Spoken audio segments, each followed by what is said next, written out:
Hello friends, welcome to my YouTube channel. जैसा कि आप सभी को पता है कि कोविड के कारण स्कूल बंद होने के कारण इंटर्नशिप प्रत्यक्ष रूप से संपन्न नहीं हो सकी थी। इसलिए डीएलएड 2018 बैच चतुर्थ सेमेस्टर और डीएलएड 2019 बैच द्वितीय सेमेस्टर की इंटर्नशिप ऑनलाइन माध्यम से एससीईआरटी, डाइट और प्रथम संस्था के साझा प्रयास के द्वारा संचालित की जा रही है। तो ये जो इंटर्नशिप कार्यक्रम है, यानी इंटर्नशिप जो हमारा है, जिसे हम करके सीखना नाम दिया गया है, ये इंटर्नशिप 5 सप्ताह की है और प्रत्येक सप्ताह में हमें एक असाइनमेंट भी तैयार करना है, जो कि डीएलएड 2018 बैच चतुर्थ सेमेस्टर और डीएलएड 2019 बैच द्वितीय सेमेस्टर दोनों बैच के प्रशिक्षुओं के द्वारा तैयार किया जाना है। तो आज इसमें हम जानेंगे कि फर्स्ट असाइनमेंट में हमें क्या लिखना है, यानी फर्स्ट असाइनमेंट हमें किस प्रकार तैयार करना है।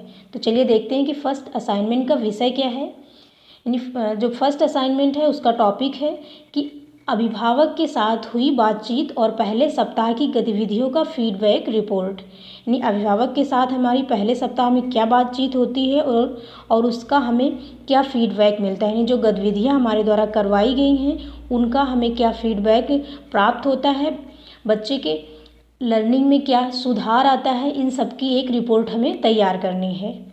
तो चलिए देख लेते हैं कि इसे हम किस प्रकार तैयार करेंगे, फर्स्ट असाइनमेंट कैसे बनाएंगे। तो असाइनमेंट जब हम बनाएंगे तो फर्स्ट में अपना इंट्रोडक्शन लिखेंगे, यानी प्रशिक्षु का नाम लिखेंगे, पिता का नाम, डीएलएड बैच यानी कौन सा बैच है, डीएलएड 2018 चतुर्थ सेमेस्टर या फिर डीएलएड 2019 द्वितीय सेमेस्टर, रजिस्ट्रेशन नंबर लिखेंगे इसमें और चयनित विद्यालय का नाम लिखेंगे कि कौन सा विद्यालय हमने चुना है। और यहाँ पर आप चयनित बच्चों की संख्या भी लिख सकते हैं, 8, 9 या फिर 10, जितने बच्चों का सिलेक्शन आपने किया है। नेक्स्ट हम देखेंगे कि हमें रिपोर्ट कैसे तैयार करनी है। तो यहाँ मैंने केवल एक बच्चे का लिखा है, इसी तरह से आप 10 बच्चों का लिखेंगे।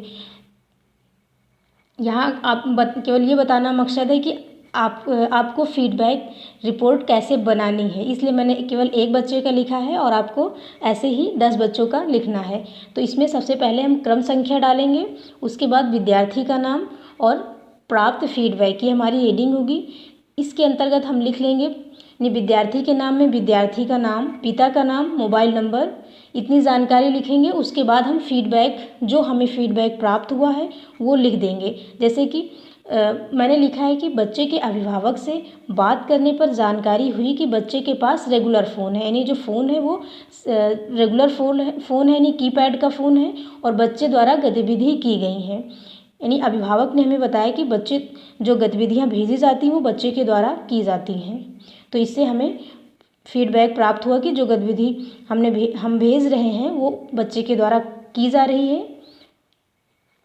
इसी प्रकार अन्य बच्चों से हम बात करेंगे और उसमें जो फीडबैक हमें प्राप्त होगा वो लिखेंगे। जैसे कि अगर बच्चे द्वारा गतिविधि नहीं की गई है तो उसमें हम ये लिख देंगे कि बच्चे के द्वारा गतिविधि नहीं की गई, या फिर गतिविधि करने में कोई टेक्निकल समस्या आएगी तो उसे भी हम इसमें लिखेंगे कि गतिविधि करने में टेक्निकल समस्या आई है, या बच्चे द्वारा रेगुलर गतिविधि नहीं की जा रही है तो उसे भी हम इसमें लिखेंगे कि बच्चे द्वारा गतिविधि तो की जा रही है लेकिन वो रेगुलर नहीं की जा रही है, यानी नियमित गतिविधि नहीं की जा रही है। तो ये सब जो फीडबैक हमें प्राप्त होंगे उसे हम ऐसे ही लिख देंगे, यानी जो फीडबैक हमें प्राप्त होंगे वो हम इसमें लिखेंगे। आशा करते हैं कि आपको ये जानकारी अच्छी लगी होगी। Thanks for watching guys. अगर आपको पसंद आया तो लाइक, शेयर एंड सब्सक्राइब करें। Thank you.